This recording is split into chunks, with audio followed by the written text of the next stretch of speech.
All right, so welcome everyone to Map Time Davis. I'm really glad you all are here today. My name is Michelle Tobias. I am the Geospatial Data Specialist at UC Davis Data Lab, one of the entities that make sure that Map Time Davis happens. One of the other groups that is instrumental in bringing Map Time to you is our Map Time Davis Council, which is a group of volunteers who essentially functions as a board of directors, but also they help plan these kinds of workshops, including today's workshop on ArcGIS Hub. So trying to think, looking at my notes, making sure I cover everything. I just want to let you know that if you want to help us with creating Map Time Davis workshops, we're always looking for more help. So there's going to be a call coming out in another month or so to apply for Map Time Davis Council for next year. You're welcome to apply for that. We also are always looking for speakers and helpers to help behind the scenes and new ideas for workshops. So if you don't want to present, but you know someone who would be a really good speaker or a topic that you really want to see a workshop on, let me or any of our Map Time Davis Council folks know. So Karen and Naomi are on that.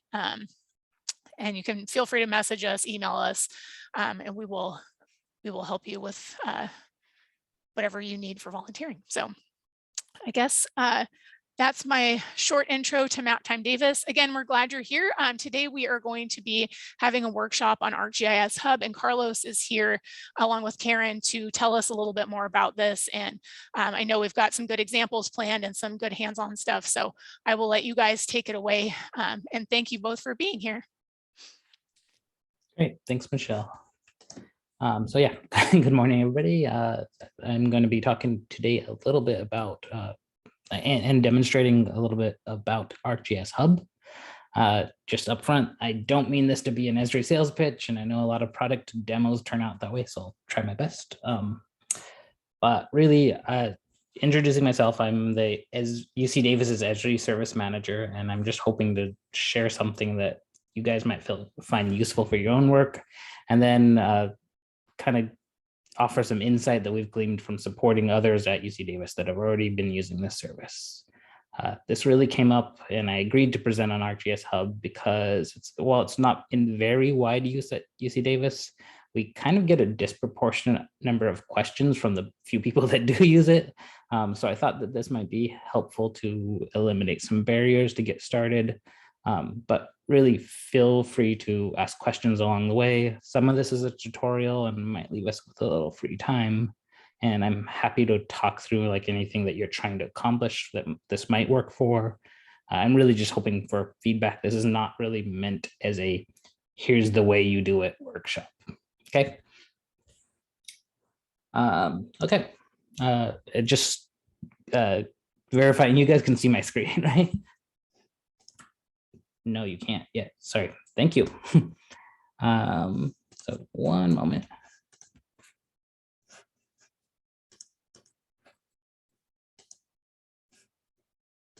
I'm glad I had that check in there. Okay, how about now? Yes. Better. Cool. Thank you. So I introduced myself already, but a brief background on me. If you don't already know me, I know a few of you do. I'm currently the IT manager for the Department of Environmental Science and Policy, which is in College of Ag.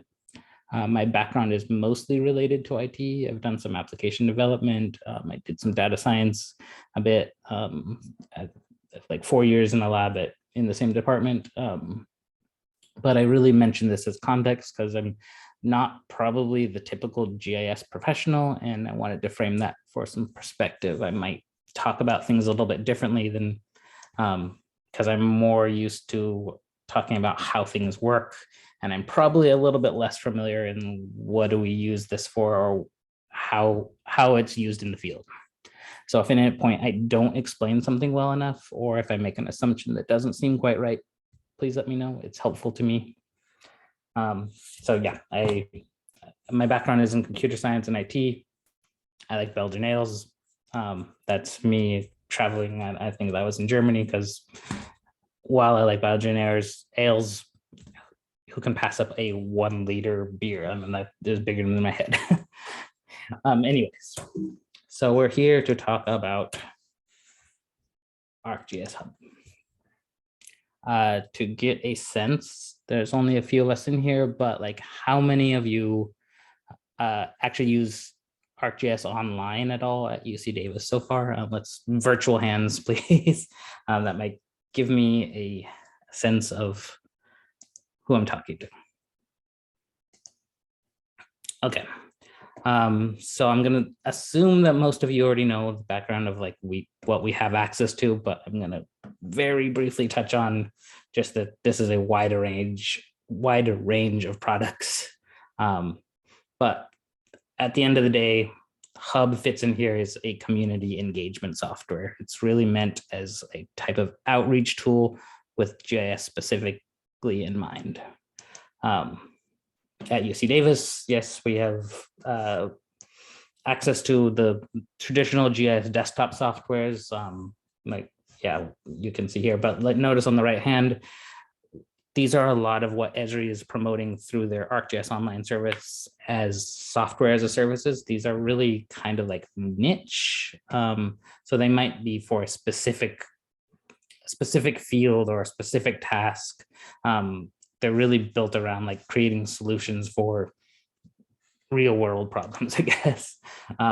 So along with those desktop softwares that we get, there's a handful of like add-ons and plugins and field apps and stuff. And the point just being, it's all already part of your ArcGIS Online login. So as long as you can log into UC Davis, you could, with a computing account, you have these already. And cool, funded by CAS. I have to throw that out there because that actually helped us get past a lot of barriers.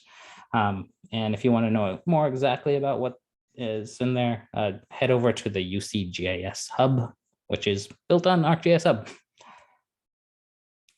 Okay. So I want to back up for just a moment and let's get some audience participation. So I'm hoping for like I have some anticipations for what we'll get here, but in the broadest sense, what is GIS or what do we do with GIS? Like, can I just get a few suggestions in chat? And I'm hoping I'm on the right track here.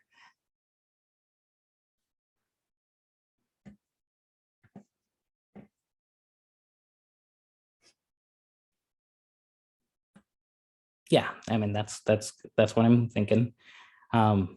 Angelica, Karen, I know you both do a lot with like the story maps, inventory, but yeah, that is what I'm looking for. My sister says information maps. Cool. So that is largely what I was hoping people are going to say here. I'm really, this is GIS is statistics visualized along with spatial data, right? So traditionally we can do this with like, I mean, what we see here, these paper maps, really we're trying to see patterns or present those patterns and then answer questions with them, right? Like that's what we're all here for. So again, traditionally we can do this with paper maps. We've kind of moved into the world with GIS being able to analyze and do like data analytics on the spatial data. But what we're really heading toward is this concept of web GIS. I know this is not supposed to be a sales pitch again, but Esri really does do a good job at web GIS, just because everything in their ecosystem. You can come with your own data or you can use their data collection tools, geocode it in our ArcPro or ArcGIS Online, enrich it with data from the Living Atlas, analyze it with ArcPy, bring it into R, and then take that right back and publish it in online, build a dashboard, right? But it's all, their tools all work together. They're not always the best tools, but they make, like for any specific job, but they make it easy to go across that whole workflow. Particularly, I think with COVID, we've really seen how well WebGIS can do to make GIS more accessible. It gives us kind of this opportunity to create something dynamic that is easy to use for people that don't know GIS. But really, whatever the method we used to present this. Maps are really only as good as the data we have access to. We don't all produce our own data sets, and that's okay. But you have to know where to find that quality data. Often that's where we can go to librarians. But finding the data and making it useful and accessible are often different steps of that process. So for Esri, ArcGIS Online is really the answer to a lot of that. It's a platform that can host those dynamic web applications like web maps, dashboards, story maps. You can build some custom apps or build them and host them elsewhere. But the other part of ArcGIS Online is it hosts a lot of web accessible geodatabases as a service. And it makes an index to make those searchable. So I know we're talking about ArcGIS Online right now, not quite ArcGIS Hub, but so while it has all that hosted data and living atlas and stuff, that still leaves us trying to find the data, and that largely depends on those search tools, which, like most data, it's only as searchable as the metadata makes it. So like if somebody doesn't label it correctly, or if say I create a database with tomorrow's winning lottery numbers, great. It's not going to help anybody if I label it good luck and I tag it with test, right? So it's really only useful if we can find data that's appropriate to what we're looking at. So back to what is ArcGIS Hub. I'm going to actually hand this over to Karen for a bit, and we'll see a couple examples before I walk you through the parts of ArcGIS Hub.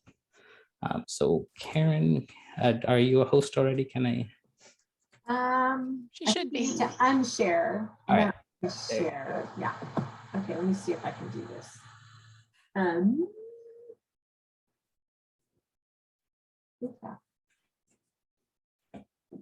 Is everyone seeing that? I see it. Okay. Okay, and I'm gonna actually bring it over here so that I can see it. Good. Okay, so what I want to do is share with you kind of an example of where I used Hub for a specific purpose, and it's actually. Karen, I think we might have lost it. I only see a black screen now. Oh, yeah. Okay. Okay, let's try that again.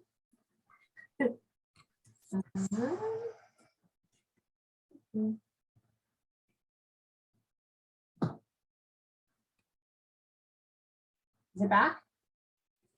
Yes. Okay. Okay. So I've used GIS products, and you know that again. I'm gonna also work not to be an Esri salesperson. But what I really use is Esri products, and Hub is one I haven't used that much, but I have come to understand that it has some really good specific purposes. And so the short example I'm going to show you has to do with a group that I joined about a year ago called the Davis Community Vision Alliance. And I didn't actually join it. I was kind of one of the founding members. So this kind of came out of the business owners, some of the business owners in downtown Davis. It was around the time that the Measure B, I think it was, called DISC, where they were trying to develop a bunch of land out east of Mace Boulevard. And but other things as well. The crime in downtown had been going up. It's sort of like this group was coming together, and so they wanted a way to have a website to communicate. And I said, well, let me test out. I wanted to learn Hub, so I just sort of went in there and started doing it. I took a couple of short little lessons, and I think probably the ones that Carlos is going to share in a moment are the ones that I probably did to get myself started. So I went and took some pictures. So I just took my own picture. This is a mural that I'm sure some of you recognize from downtown Davis. There's quite a few of them, but I really like this one. So we kind of had we have a little logo that one of the members came up with, and then sort of the tagline, building vibrant community culture together. We are a grassroots, hierarchically, non-hierarchical woman-led community, and so on. And then we took pictures of some of the advisory board for this group. including myself and maybe some other, a lot of people know Larry Gunther, he ran for city council and so on. So there's actually a couple of other people on the board. So I learned how to put in these little cards basically, and then, just sort of have a quote. It's kind of being a little bit slow. Come on. There's pictures behind this. It's just taking a little while to come up. There we go. Are you seeing the picture too? Yeah, I see it loading. It's really slow. I don't know why it's. I think it's my internet. It's also Zoom. Zoom slows down graphical things. Yeah. So it's not. It's probably not your fault. Yeah, but in any case, this typically goes much faster than this. But so this is just kind of a scrolling. I grabbed different pieces. One of the things that we did, just to share a little here, that's important is that I found out you can embed other applications within Hub. So one of the things that's in here is last Earth Day, we had a celebration, and it was based at a store downtown called The Wardrobe, which is where I sort of got involved with this group. And we had a celebration Earth Day, kind of things were opening up a bit in April of last year. And I was able to create a survey and then a dashboard that shows the results of that survey and embed it here. So I don't have the survey in here anymore because it was closed, but you can actually set up QR codes that you can just say, here, take this survey, and people scan the QR code. It brings up a survey, they answer the survey on their phone. And then if we click on here, I already have it open, so I'm just gonna click the next page. It can be organized such that people can automatically see the results of that survey. So people were asked, it was kind of a shop local. You might have seen those big signs in Davis for a while that said shop, let's see, think global, shop locally, something like that. We have it all in Davis, shop local, that kind of thing. So we tried to ask people how often they shop locally versus, through the internet or other places. We also asked, what do you like most about Davis, and what can be done to reduce Davis's carbon footprint? And then you can have interactive maps in there, but all I put in was just a Davis a Davis map because I didn't really have anything for people to add about it. But you could put, where's your favorite spot in Davis, and have people enter that. So interesting to see what people say, about what they like about Davis. What can we do to try to make Davis a nicer place to live? So great way to kind of capture information. You can show pie charts and graphs and all sorts of things. So 16 people responded, and this was the results, some of the results of that. Totally anonymous, and so on. So the cool thing is that you can have that survey and then the results of the survey embedded in that hub. Then, we just added some other things about sort of, why shop locally. And then you can click a button. Any of these buttons go back to the source of where this information came from. So there's several little, and I took a bunch of pictures around Davis. So these are either my pictures or some of my other people involved in this organization's pictures. So that, and actually it's probably good to put an actual photo credit, but since it was mine, it was didn't seem so bad. So this is just another example of how you can include a survey. So, please sign up for the mailing list. If you click on that, it's going to pop up it's actually going to do it right here inside. Yeah, so very simple survey, your name, your email address, and you've got to have your GDPR statement in there. If I click yes, I'm agreeing to this. So there's no opt out, but assuming you click yes and then you submit, you're willing to have that information available. So, that's really it that was all I really had so far. I think the cool thing about, also you can have events. There's no events here, but you can create events. And then, I wanted to mention one other thing, which is that you can have additional resources. So I actually connected to the City of Davis's Crime Mapper application. I don't know if any of you have seen that. When you click on that, it takes you to the Davis Police Department's, it takes it to their own website, and they have this Crime Mapper website. It's, has its disclaimer here, and it's somewhat useful. what I found is I wanted to be able to filter out some things and then download a spreadsheet, but you couldn't really do that. So I was looking at the downtown Davis's crime statistics. I actually managed to pull some data out, and then it was rather interesting. I pulled it out, I made a spreadsheet out of it, and then I made a dashboard. And apparently someone in the police department didn't like the data that I was using. I got some of the data from someone at the police department. I wanted to also use it in teaching, some of the teaching that I do. Anyway, it was one of those cases of I used the data in a completely wrong way. I was scolded actually by the police chief on a meeting. So it was one of those checks in my mind of, okay, always make sure you're using data appropriately, because I was making assumptions about the data. So I pulled that down, didn't do anything else with that. It wasn't my data. I really probably shouldn't have been using it that way. So even with my many years of GIS experience, every now and then I stumble and make mistakes with how I use data. So anyways, that's all I really wanted to show. I just kind of did this on weekends or whatever. I just edited it last night because I had a new picture and a new person on the list, and I made sure that I made this past. This was from the 2021 Earth Day, because it just said from our Earth Day surveys. That minor little things.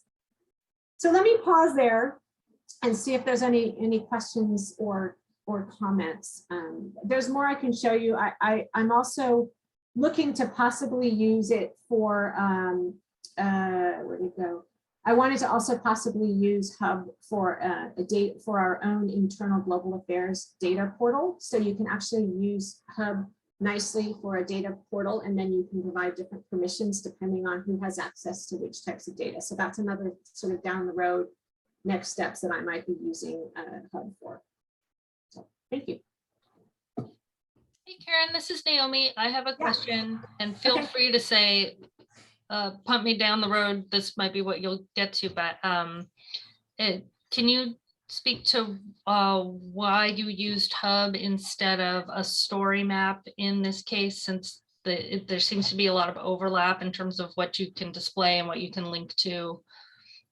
Yeah, I think in this case, I'm interested in the future in having this more of a collaboration platform. So I think one of the real advantages of Hub is that you can, there's a whole piece of it that I haven't touched on yet, which is having different collaborators and different groups, and you can have different initiatives that sort of have a lifespan of their own and then they stop. So it's kind of designed for that. And I don't know if Carlos, we're going to get a little more into that, but that's really the advantage. So yeah, even though this could have been done in the story maps, and that's a really good point. And I'm much more comfortable working in story maps. So in a sense, I was challenging myself to get into sort of this different platform because of the wanting to use it in a more collaborative way. Yeah, that is really on par with how I see it. Is like it does a lot of the same things that story maps does, but in the context of collaboration. Yeah. Okay, let me get back to my.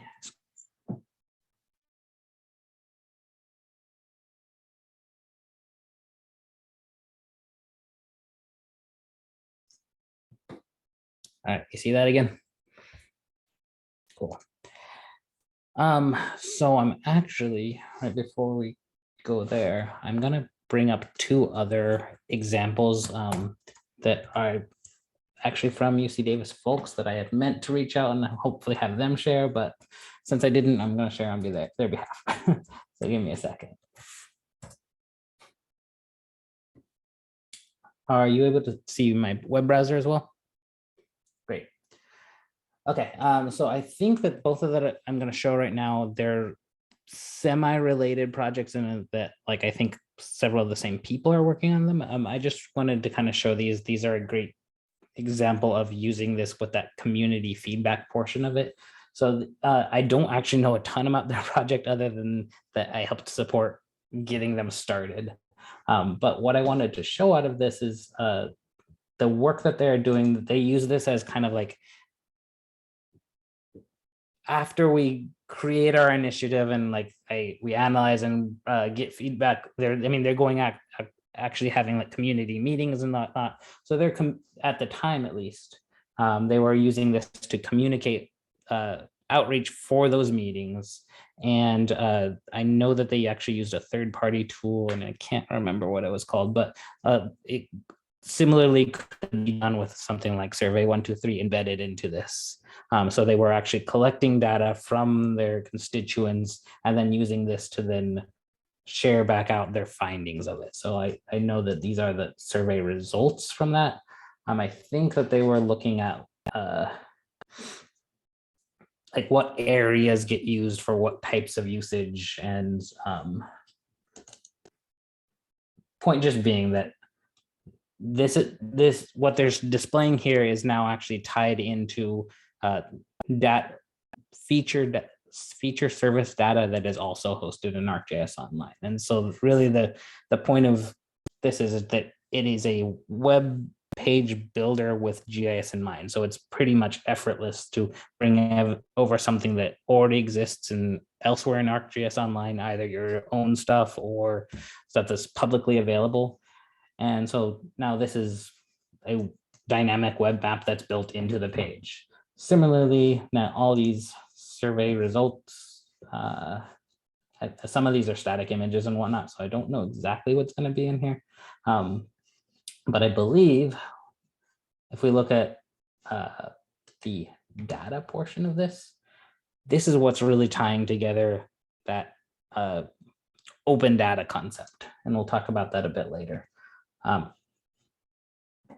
Except it's not in there. I was making an assumption. Well, oh, okay, here's some of that. But theoretically, they could also publish the feature service in here. So if it was something that they wanted to provide and have you be able to look at it and run your own analytics, that could be included in here as well. This is really a curated set of data. It looks like they're only using it for PDFs right now. I'm assuming these are PDFs, but the point being that it's the web portion of it and it's the data portion of it. So we're gonna jump off of there and back to here and touch on that a little bit. So like we just saw with both of these examples, ArcGIS Hub is heavily built around this concept of or a web building tool. But really it centers around three concepts: is that tools, data, and people. ArcGIS Hub, it's kind of also associated with another product, which is called Open Data. And these are Esri's solution to organizing those three different aspects in the idea of GIS engagement. So you're centering tools, data, and people around a topic or around an effort or something like this. In Esri lingo, this is, they call it an initiative. And really the point of this is to facilitate some type of two-way engagement. So we're presenting, but we're also able to collect feedback on it. This might be a government with citizens, it might be a research project and stakeholders, some community action and community members, or maybe a class and your students. ArcGIS Hub gives you access to the open data site, like what we just saw. And so you can have data galleries, basic data like filtering, data download. So like if there were actually data sets in there, and we'll actually look at another example of that in a bit. But to me, the nice part of that is any curated data that's available through that service generally also includes accessible APIs. So I don't know how many of you are like involved with programming or like web applications, but this is really nice in that like it doesn't necessarily mean that you have to download a set of data. I mean, how nice is it that you could build a GIS workflow without needing to download the latest data set or web scrape it from a web page or something like that? You just link to the authoritative data source, and whenever you run it, it is using current data. I mean, to me, that's winning. So as we saw with Karen's stuff, ArcGIS Hub is a web builder. So we get these nice little tools that are really just drag and drop. And if you've ever used story maps, it's really, really similar to story maps or ArcGIS story maps at least. But it also has that, like, apart from like, and I know there's tons of web builder out there. You can go, even at UC Davis, we have Site Farm, but you can, I'm completely blanking on any web tools because I use all the Davis stuff now. But yes, it's not a novel web builder. It's not even the best web builder. But what it does have is tools in mind that keep GIS as part of that. And getting a GIS map with data downloads into Drupal or Site Farm is not easy. This, you have immediate access to all the content that's in your ArcGIS Online. But that doesn't just mean maps. It can mean that the site's powered, like you can do, I think we see in there, summary statistics or charts. And that's kind of what we saw with Karen. So you can use that same data that you're already using for your maps and create dynamic content in your website. So charts, summary statistics, you could do custom web applications, and yes, you can still do maps. So it's all centered around that concept of creating an initiative. So we're gonna head over to a Esri tutorial in just a little bit, but I want to start off by explaining in the Esri lingo, creating an initiative does a few things for us. One, it creates the website, which shows up in ArcGIS Online as there's a single web application, as well as a homepage. So that's created off the bat. Then again, if you're familiar with ArcGIS Online, this is also creating a few groups. There's going to be a content group, and that's where you get to throw any of the content that you want to share. You'll have a group that is followers. So anybody that is your community, anybody that you want to be able to participate in that, follow it, get updated information, or even control who gets access to certain information. And then you have a core team. And so that's that idea of collaboration, is you can, rather than collaborating with story maps is a little bit painful, like you can do it, but this really facilitates that whole thing. So you build your team and say, okay, these people have permission to do whatever they want on the site, and they can update.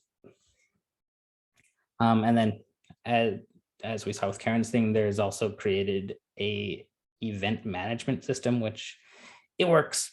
It's not the best to me at least, but it is helpful. So I am going to throw in. Can I just say one thing while you're doing that, Carlos, which is that one thing I didn't mention is that, you know, these come out with a sort of weird URL for the site. So, you know, the one I did was davis-community-vision-alliance-ucdavis.hub.arcgis.com. And the people, so somebody in our group had reserved a web domain called just daviscommunityvision.com, should have been .org, but .com.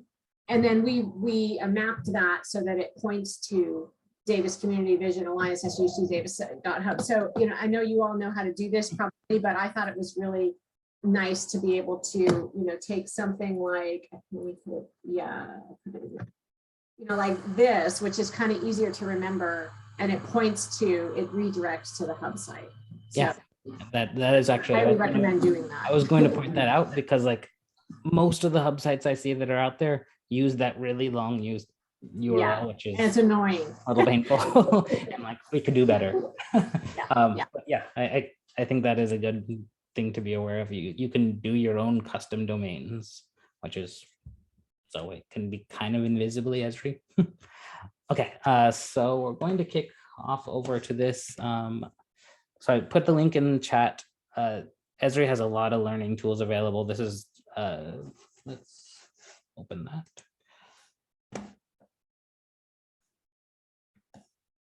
So I'm actually just gonna say we're gonna do the 15-minute portion of this for now. So it's building a site. If you're not already familiar how to log in through the UC Davis thing, let me know. I'll kind of walk through that as well. I generally don't like following tutorials exactly to like create something that I don't care about. So feel free to just use this to get started and like how to create, and then play around with the editor, or follow this. Actually, it's kind of cool because it's a Sacramento local, I think it is a land park. So it's kind of nice to see something that's familiar. Excuse me, Carlos, can I jump in with a question? Yes, please. So when you build a site, can you build more than one site per account? So like with the university, does that question make sense? Like once I make a site and create an initiative, like, is that the only one I can have for my UC Davis account? So that might be true with non-organization, like we have an enterprise organization. So we technically have Hub Premium. I haven't been saying that just because I don't know, generally it doesn't matter. But yes, with Hub Premium, you can create an unlimited amount. Maybe to an extent, at some point we hit storage limits, but I don't think we're anywhere in the realm of possibility of being near that. So yes, you can create as many as you want. Okay, and if you don't have Hub Premium, then I'll just go look that up. Sorry, say that once more. I didn't know if you don't have Hub Premium. So I think without Hub Premium, you'll get the builder, but you lose some of the collaboration stuff. I think you can't have a Hub community, which we'll talk about a little bit later. Okay, thank you. Mm-hmm. So Carlos, just so I'm clear too. So we have one hub actually, but each of us can create an initiative that's part of that hub, right? So when I created the Davis Community Vision Alliance, it's an initiative that's part of the UC Davis Hub. Correct. I mean, Hub is really the product name. Like there's no, generally for most people, you can't go in and like see all of the initiatives unless you're shared with your organization. You can see everything that's in there. But yes, really everything for the end user is based around the initiative, and you can create multiple initiatives, and we'll kind of, I'll show that to kick things off. But go ahead and start out at that link, and we're going to walk through. If you've never logged in before, hopefully you have, but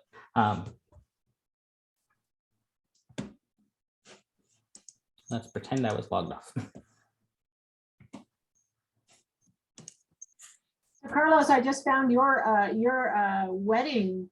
Yes, that's the example that that's what I'm gonna do. Ah, okay, great. I'm ahead of you. Very cool. So hit that sign in. If you have a UC Davis affiliate login, you hit that Kerberos login, and you'll see a familiar UC Davis login screen. Except I already did it. So normally you would have seen that picture with the Mondavi and your username and password field. But so this gets me to ArcGIS Online. You're then going to go up to the app selector, which is these 9 little dots, and look at all the products we get. But we're just going to pay attention to Hub right here, which in our sense is actually Hub Premium. And we're going to get to, so here are my 2 current initiatives. So this is going to be my example as we get going, and the UCGIS is as we got started. That's what I had linked out to earlier. That's our collaborative group from across the UCs. This was as we were building it. So it was initially housed at UC Davis, no longer, now it's UCOP. But so that's as we're going to get started. We will hit that new and give yourself a name. I'm going to suggest for that beginning portion, really follow along with this build a site. And then once you get one created, then play around with it a little bit. I'm going to give us, let's say 15 minutes, but I'll check back in at 10 and see how people want to proceed. Sound good?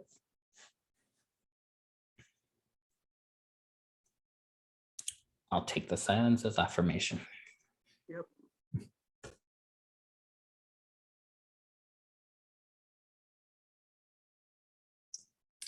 And of course, feel free to ask questions as things come up along the way.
All right, we're coming up on 10 minutes. How are people feeling? You want to walk through a little bit together, or you want to move on?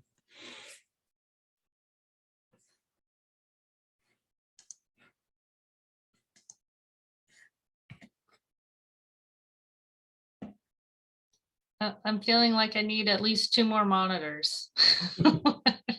Yeah. Someone is, I just got a second monitor on my other computer and I'm on one and I can't find anything. I don't But think it it looks- will it function looks- without 2 monitors anymore.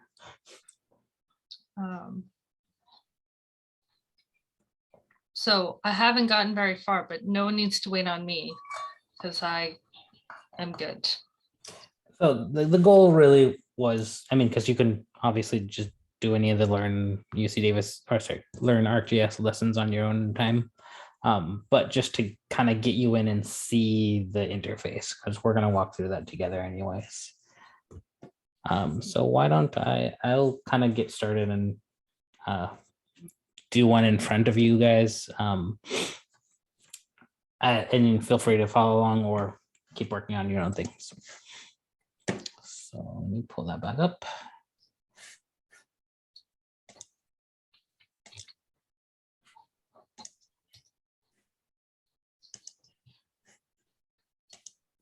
All right, here we go.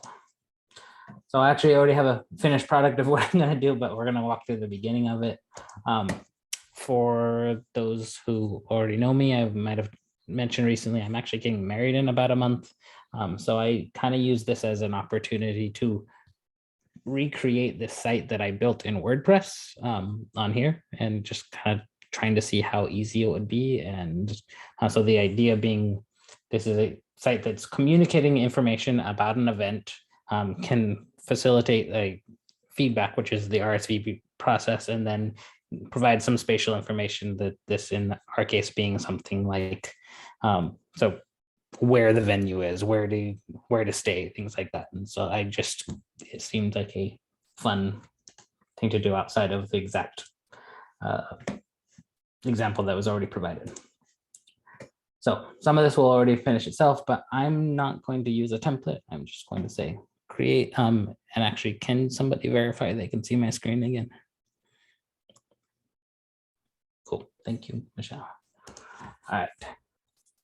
So it's going to go through its little song and dance. And this is where it's creating that content that I talked about earlier. So this is creating the actual application, the homepage, and the groups. And so we'll see that.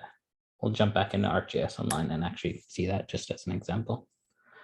So it is now created. And it should redirect me. And this is where we get that fun long URL that is not pretty, that Karen was talking about earlier. Hey, Carlos, is there any way you can make that window a little bigger for us? Why don't I zoom in? Is that Much better. Thank you so much. cool? So I'm going to skip over all of this, but this is useful. But we're kind of touch on some of it anyway, so I'm not going to click through it. So the real point being here is that we're getting a visual, I'm going to say WYSIWYG. So what you see is what you get type web editor. But every content block within the page is its own little tool. So if we mouse over in it, we'll get these little hover over options. And what you end up doing is click on the block that you're trying to work with, hit edit, and then you get the options that you want to deal with. So I had some saved content already. So starting off, I'm just gonna modify our header image and throw an image that I already have. Great, easy, right? It's cutting off my head, so I'm gonna say we're gonna rearrange that. And so that was pretty easy. That we have something to get started with. And let's see, just play around with that a little bit. I'm going to say why it is really what it's not going to matter here. If we had it opened on a wider screen, what that does is eliminate those sidebar lines, but it won't really matter for us right now. Just kind of as a more example, or scroll down, we can say like, oh, this is not appropriate to my site. I'm going to just get rid of this whole block. Super easy. This is kind of a cool concept. We have pictures that are paired with descriptions. So I'm actually going to, I'm going to grab my example so that I can work off that. But similar to what we saw earlier, I can just click on this and hit edit and modify the picture that's in there. And I'm going to grab another one of my pictures. Except I didn't grab the right link. And the nice thing here is I'm actually using photos that are uploaded somewhere else, and so I didn't even have to upload that. You could easy enough and have your normal web page upload dialog, but this actually lets you utilize existing content really easily.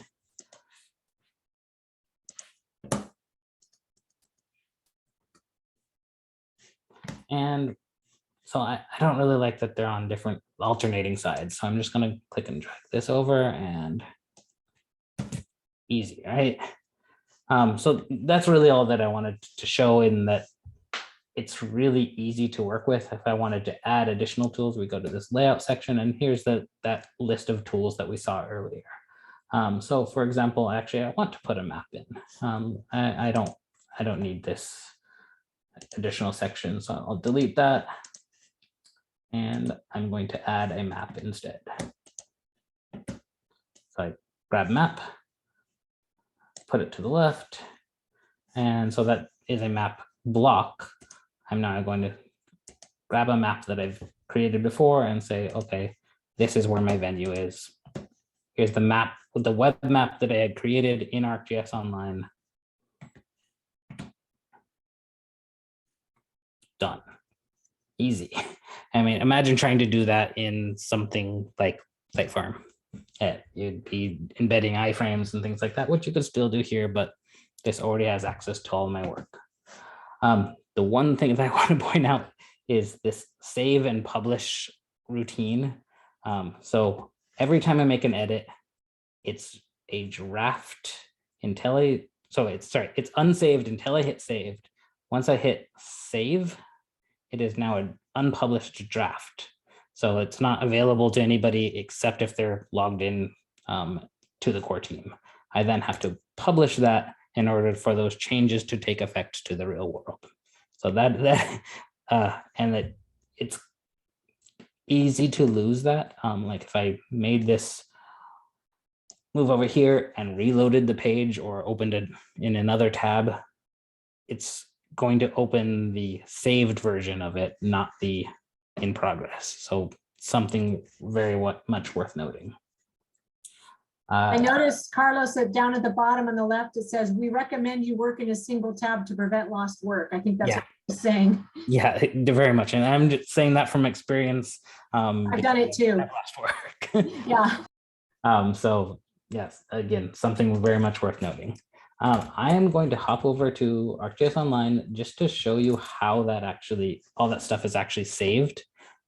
Like I've said, pretty much everything in Esri's software as a service is built on top of ArcGIS Online. So it's creating content objects.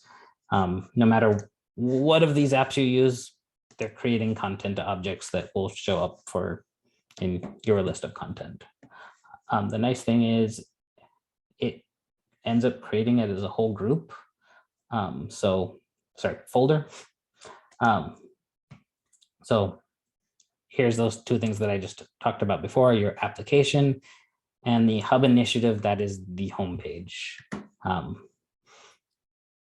They don't really do anything here. Like if I go through here, I think it's going to end up routing me back to hub.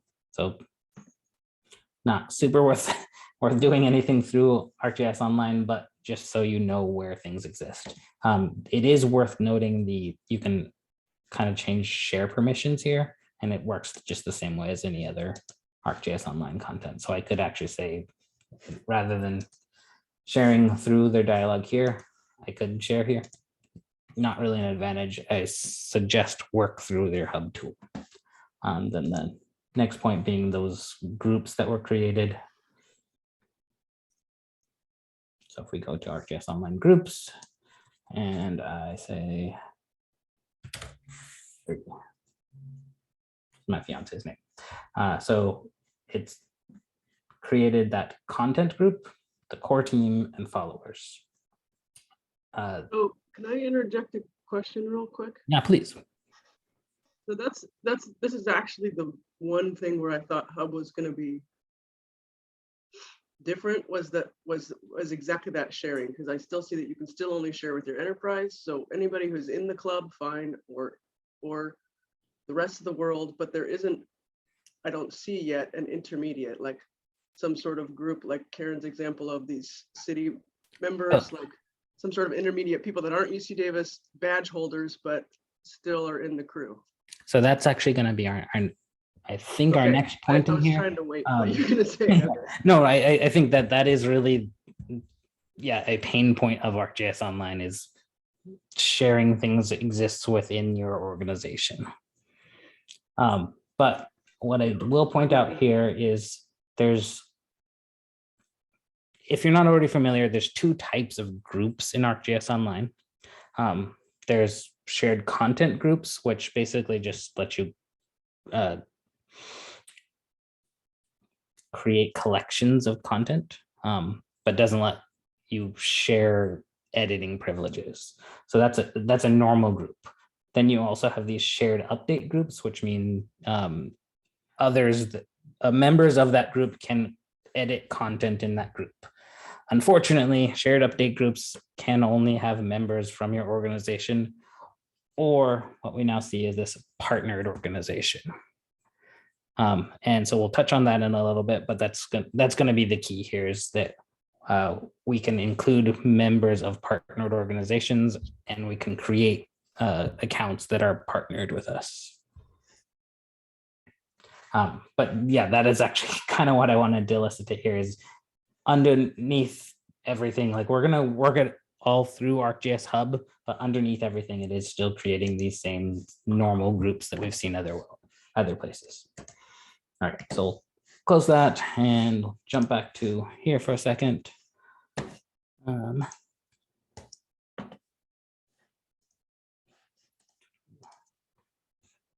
Okay, so I mentioned before that Hub was meant to facilitate that two-way communication.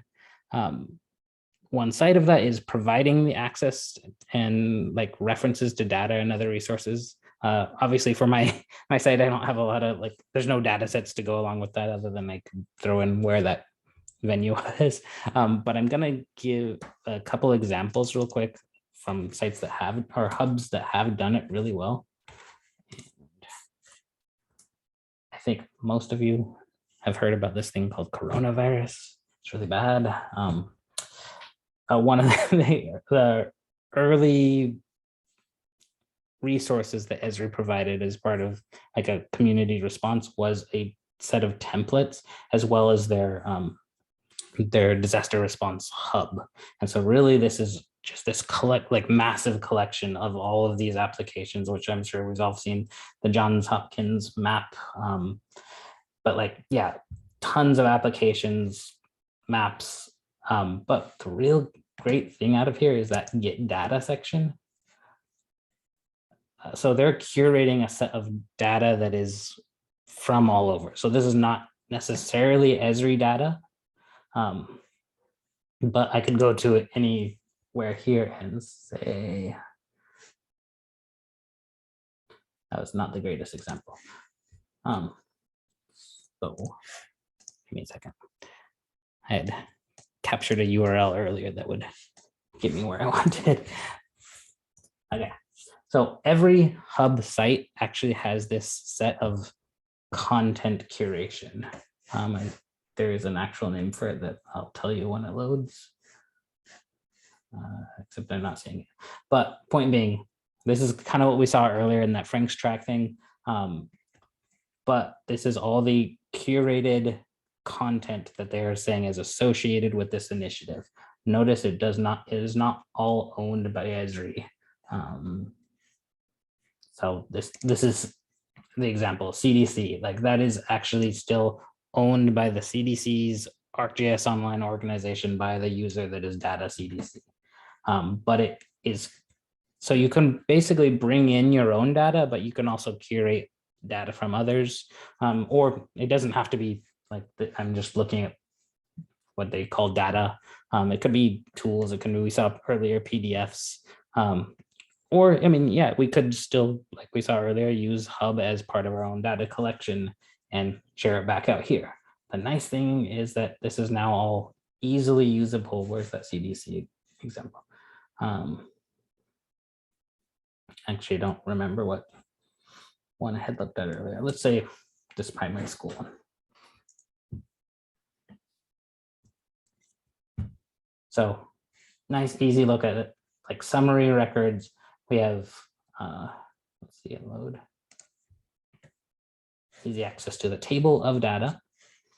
And so we say, okay, this is actually something I'm useful to what I'm trying to do. We could immediately download it, but if we go back to this, this is where I actually find it very useful. This is links to their API REST endpoints. So if you do any programming stuff, this is really key. This is where you're gonna, depending on how you're implementing your web application, this is where you're gonna point things, and this is where you're going to be able to make those spatial queries. So if you set up exactly what you're trying to get out of that information, then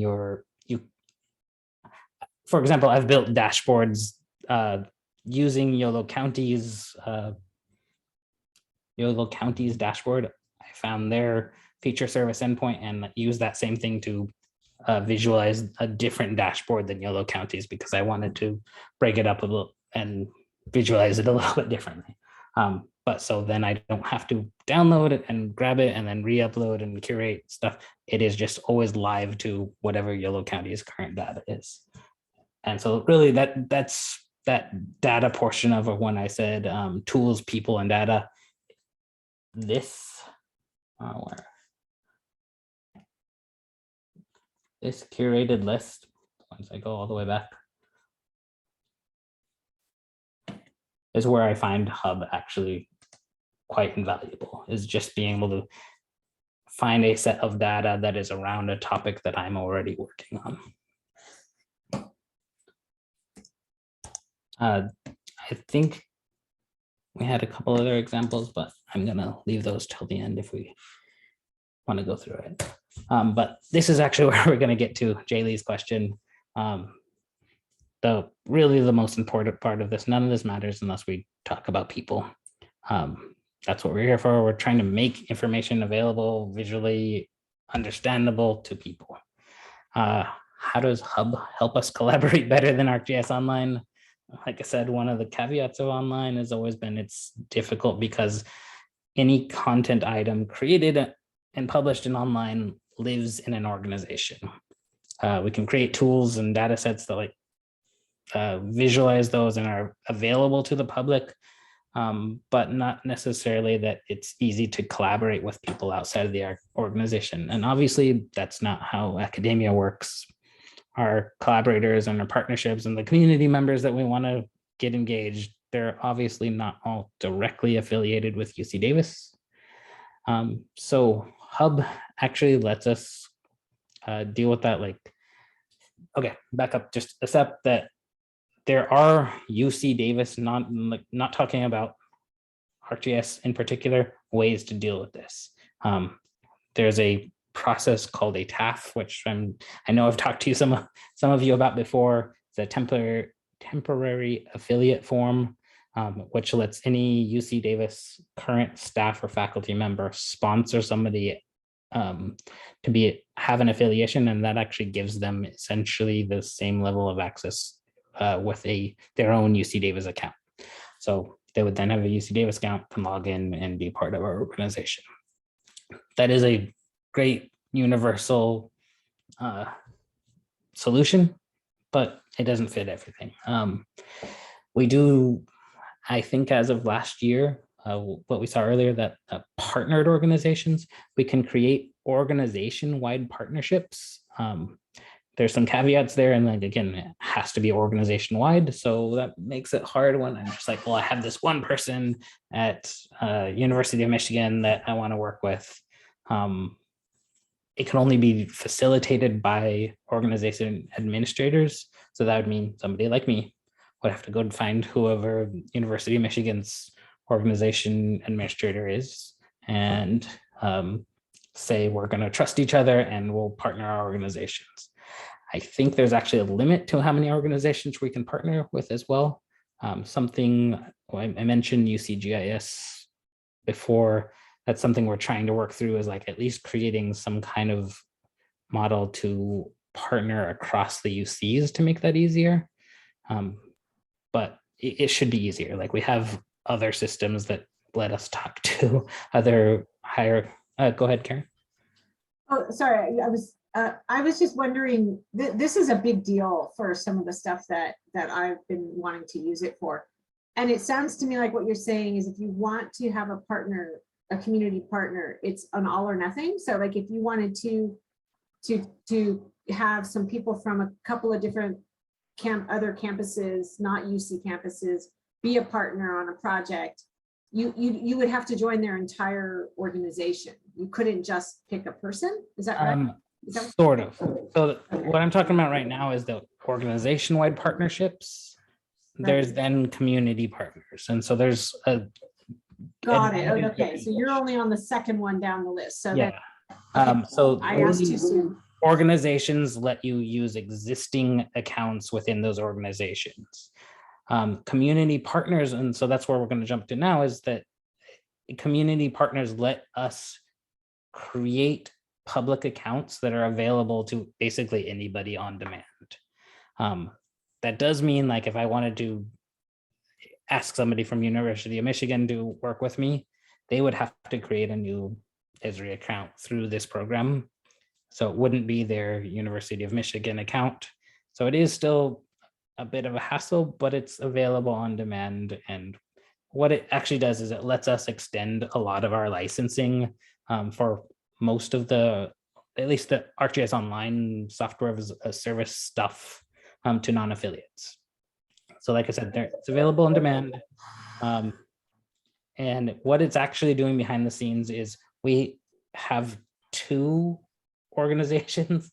So we have our primary that like everybody at UC Davis can access, and we have our community hub site, and they would actually get an account in that second organization, which is already has a pre-existing partnership with us. And because they have a partnered organization, they can be added as collaborators to a group, just like any other, like they can be in that for hub, the core team, or you can even create other, I forgot what they call them, but basically other groups that are associated with the hub. Or yeah, I mean, obviously you can do them as followers or whatnot, but the big distinct difference is they can now be part of shared update groups. And I think that's what we're all looking for. Do we have a limit to how many of those we can have? So we should be careful in using them, or does UC Davis kind of have an unlimited number? I functionally unlimited. Like we actually have a number that we're tens of thousands away from. Okay, even for that partner group. I asked that just because if I'm going to use it for something like a Davis Community Vision Alliance, it's sort of not specifically a university focus, so I'd be reluctant to use use those for something that is community. So the big thing is that it's using a different set of credits. So they may have a lower credits. I think by default they still have 500 for each member. That is something we can work around if it gets wide usage. But let me actually see if it's spelled out in our agreement. I was thinking more of how many people you can have in that, but you said that pretty much is unlimited. It's not like you can only have 100 people. I mean, and that's kind of the same as our academic organization is like, technically, I think we have allocated 50,000 users for the academic. We're at like 7,000. So if we got to close to 50,000, we ask Esri. Fade up it, yeah. Because our actual agreement, go ahead. Finish and then I'll ask. I'm sorry. I was just gonna say our actual agreement, I believe, will say unlimited.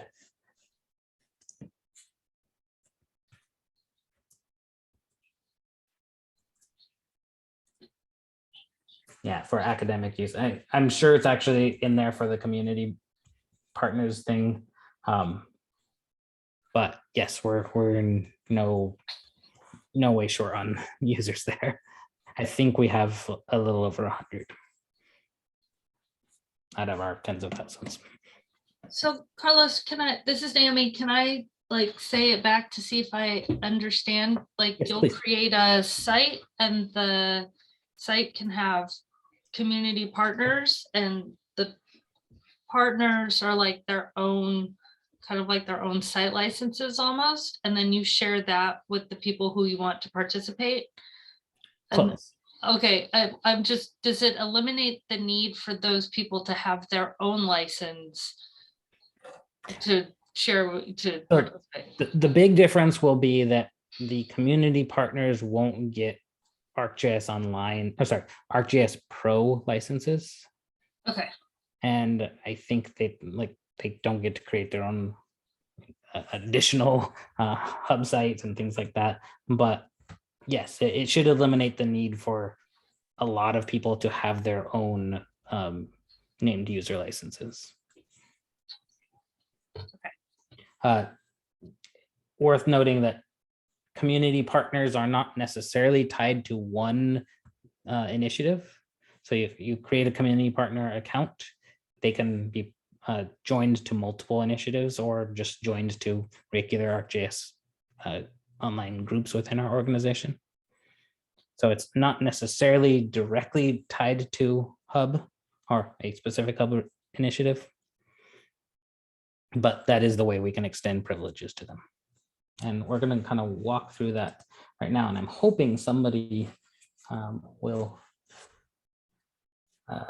volunteer to create an account for us. But let's go. so Carlos, if it helps, I have an account that's not a UC Davis account, but it is a like I own a license. Mm-hmm. So I don't know if you need someone who has no license and an entirely new account. So this is going to be a new account regardless. Like the thing is, you can't be, you're going to be on your own single use, or sorry, named user license with its own organization isn't partnered with us. So that. And this is not going to let my own organization.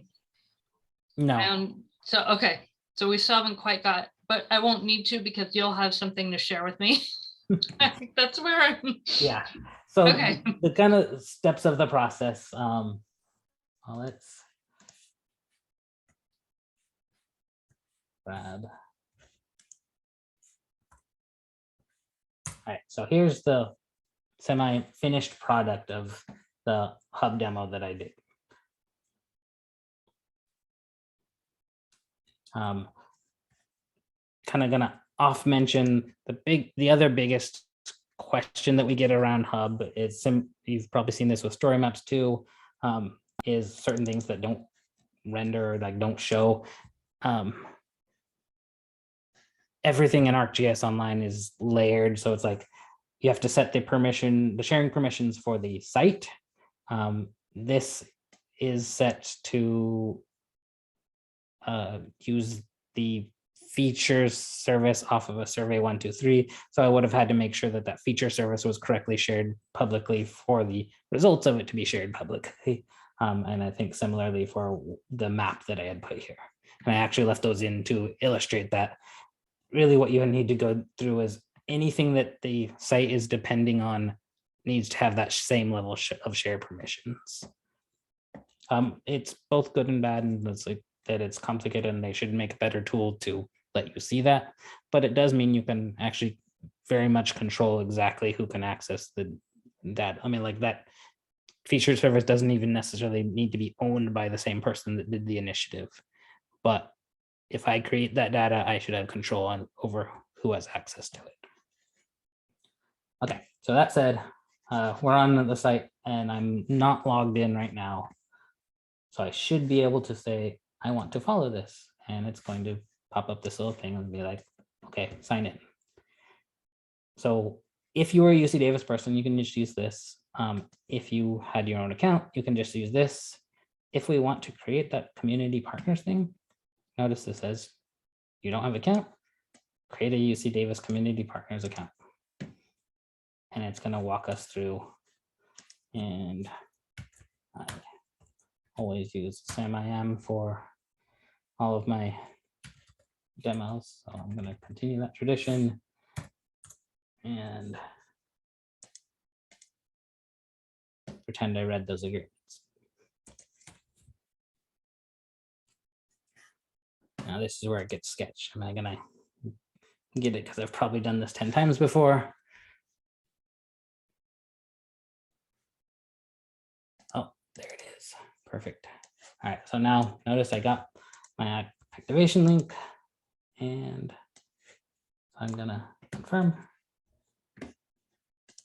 And I am at Demo Hub. And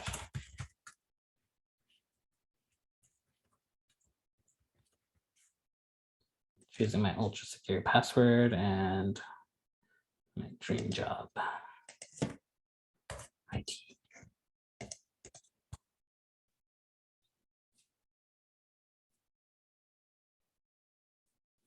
And that's all there is to it. I now have a community account that is partnered in with our UC Davis.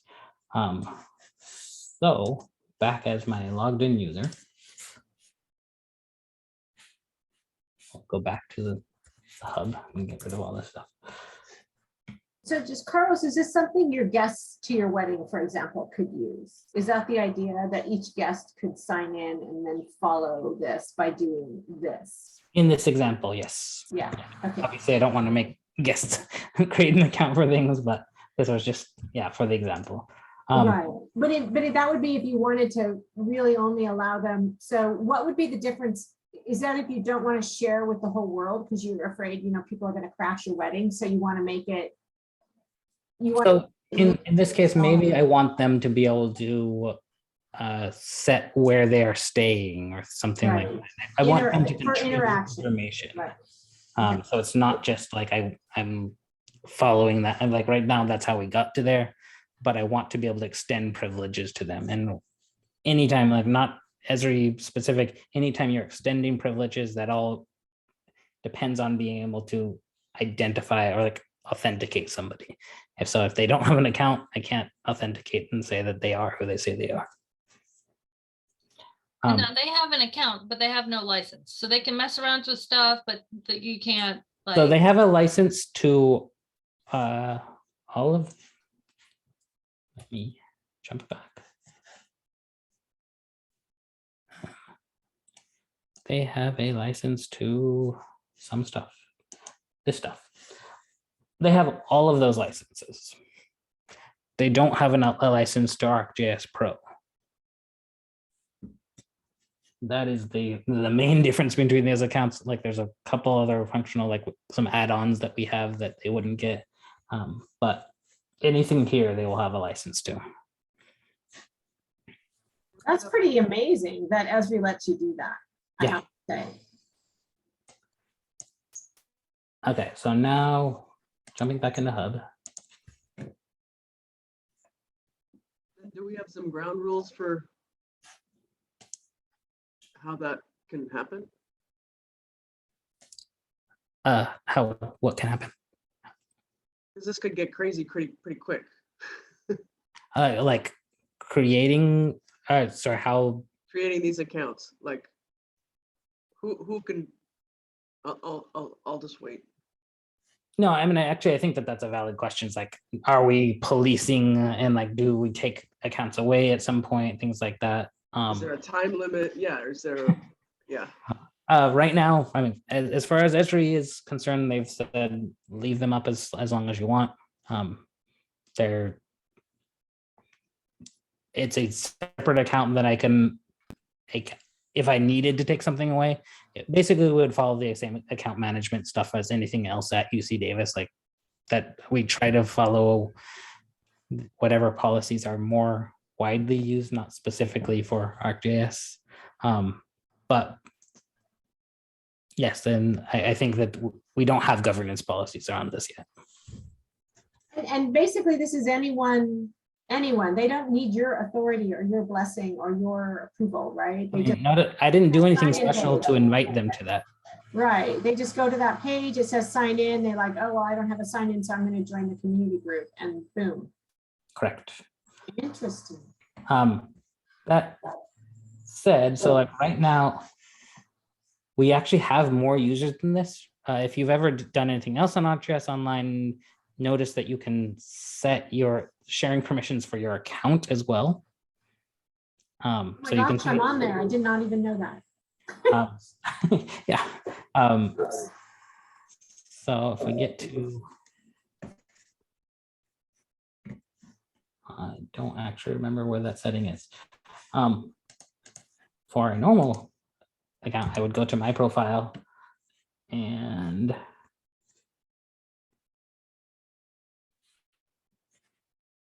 wait for it to load and set this account visibility. So if the account, even for the community partner, is set to private, I wouldn't be able to see it here to add it to anything. The reason why that happened automatically here is because they followed. So now because they followed an initiative, I can see them. But so we have, like I said, around 100 accounts that last time I checked in the community partners organization, but they're by default only visible to other members of the same organization. As an administrator, I could go in and see and do that, but again, by default, things are private. So if you wanted, if somebody had an account already and they wanted to be able to be invited to a group, they would have to set their account privacy, and I could go through and find where that is exactly, but I don't remember off the top of my head. So right now that account is only a follower for that initiative. We're going to jump back into it and actually show adding them to a core team and then what they should be able to do with that.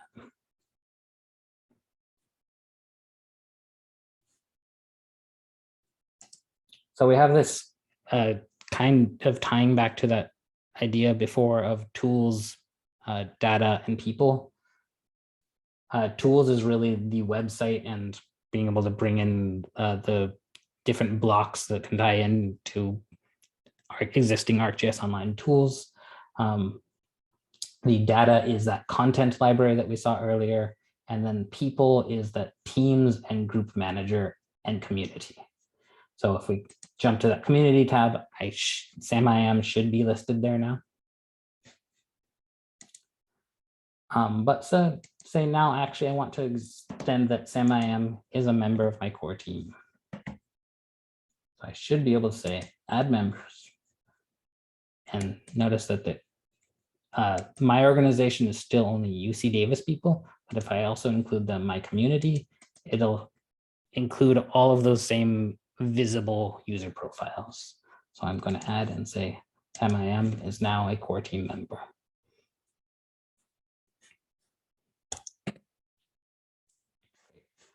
Okay, now we get to find where that was, or where that actually shows up. So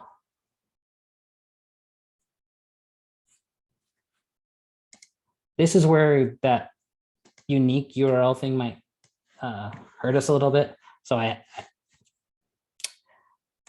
I'm going to use the non-custom domain if I can find it.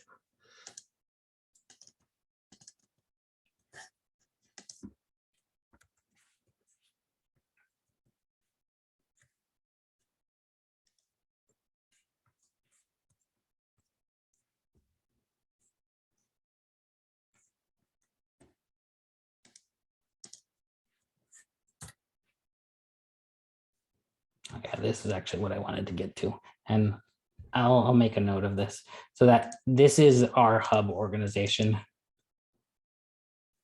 And this is where I should have been able to get to the edit profile and whatnot that we saw earlier. But now, coming to the normal UC Davis organization, I should be able to sign in and say, I am at Demo Hub.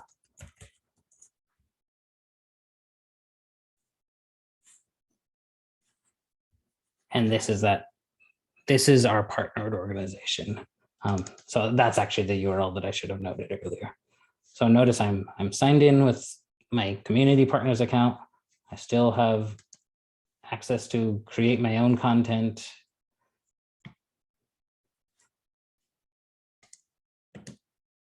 Create my own maps, whatnot. But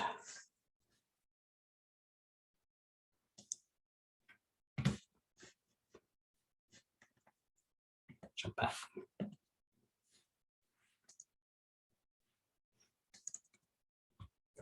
I believe I should now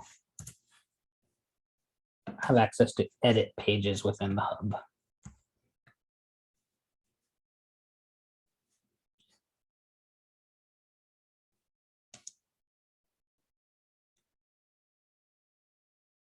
Or sorry, within that hub initiative that I'm the core team member of.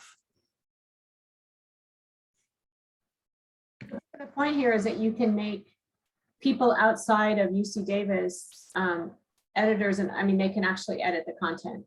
This is really the way that you can do that. That's really the only way, other than that whole organization thing. Yes. Right. Okay. And but you have to make them the member of the core team.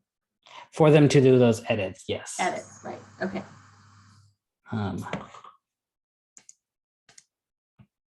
Sorry, this is a little painful. I should have actually saved some of these links earlier.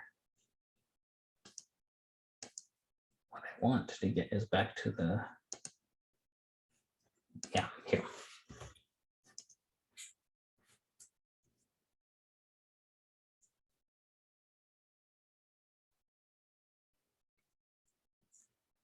Okay, so notice that now as SAM-IM, which is the community partner account, I have access to the editor and actually can make those edits.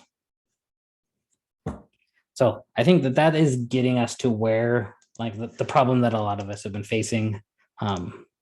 Jump back.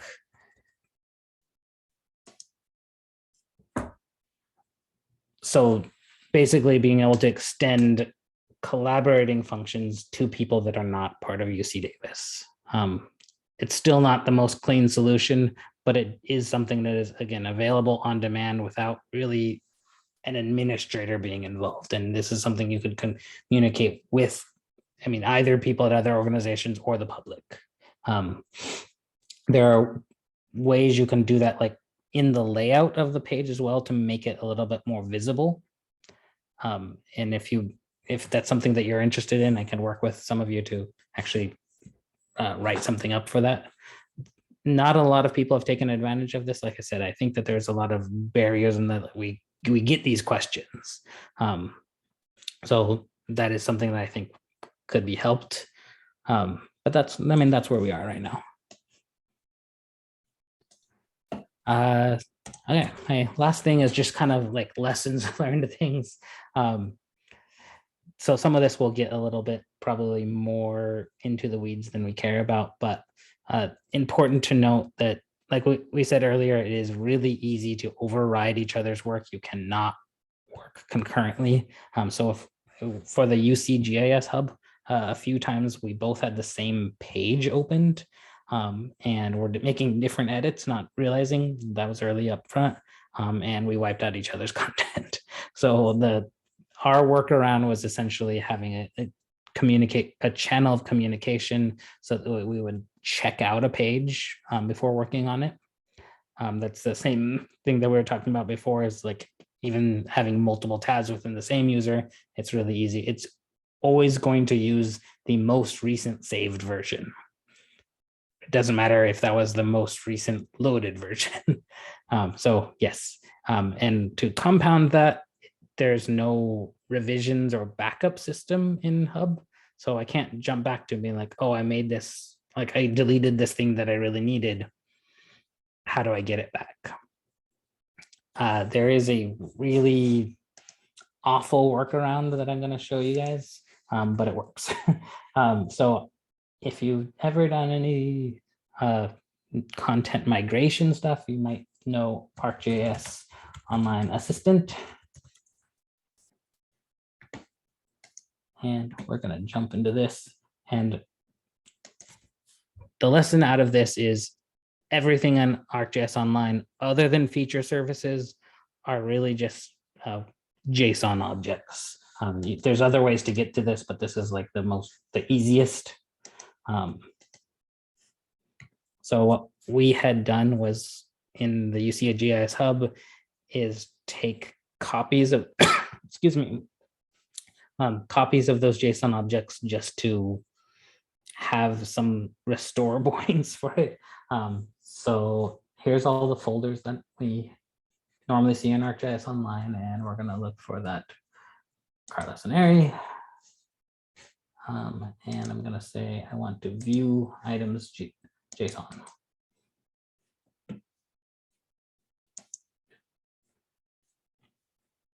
Maybe.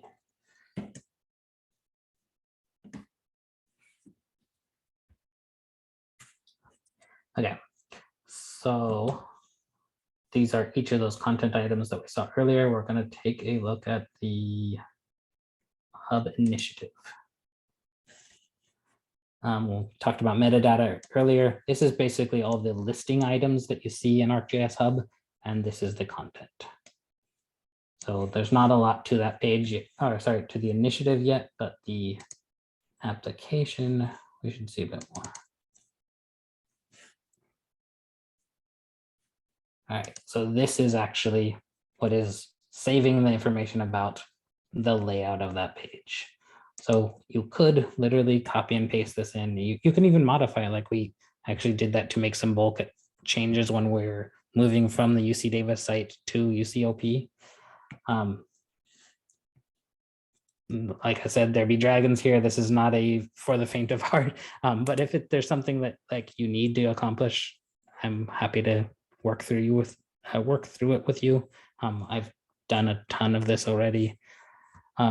But this is a kind of a starting point to understand how things are saved.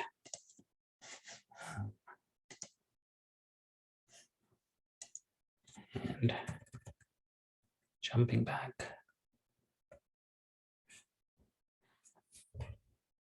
I think I touched on the other points already. Our biggest question is around those like layered sets of permissions. So just make sure you go through and say the feature service is shared and the map is shared and the application is shared and then the hub page is shared. There should be a better tool to align it all, but since there's not, if you ever see something that's not displaying as you see when you're editing publicly, then that's the troubleshooting thing, is kind of go up the stack. I think that's really all that I have. The hub lesson that I had, the hub lesson that I had shared out earlier has that second step that is really around getting feedback. So that deals with putting a survey 1, 2, 3 in and displaying that live, or so like real-time updates to the map there. The example that I will do is much simpler.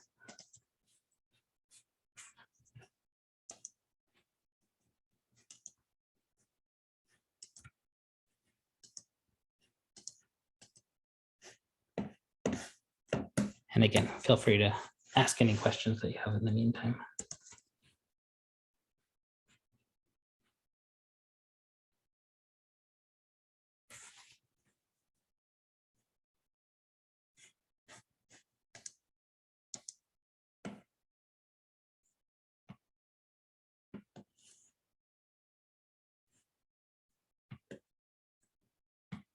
definitely should have bookmarked some of these links, so I'm not navigating to it every time.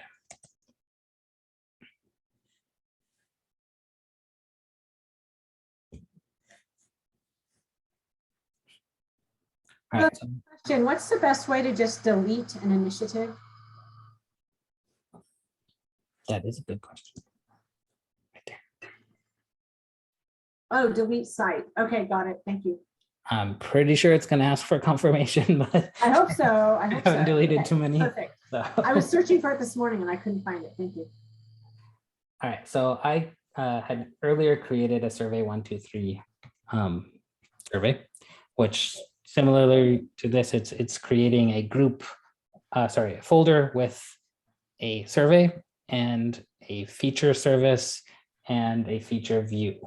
We're not going to really pay attention to that too much right now, other than we're going to say that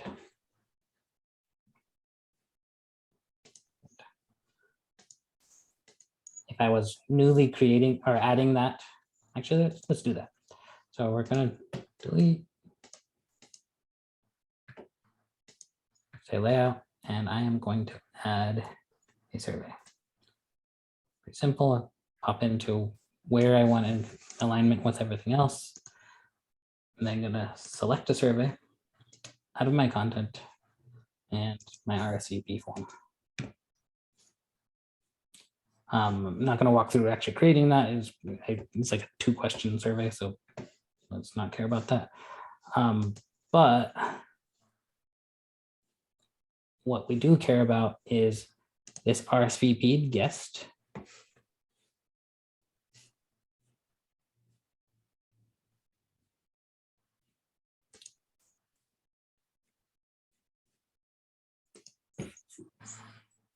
Is going to use the feature service that is tied to that survey 123. So when somebody answers, this should be able to count the number of people that have said yes. I say yes, I don't really care. We're just going to, since we're just counting, we'll say the total count of objects, and let's say of people that said yes. And so that's that dynamic, like summary statistics that I was showing earlier, or that I was talking about earlier. It's just as an example, but so let's look at our published version. And now if I go to take survey,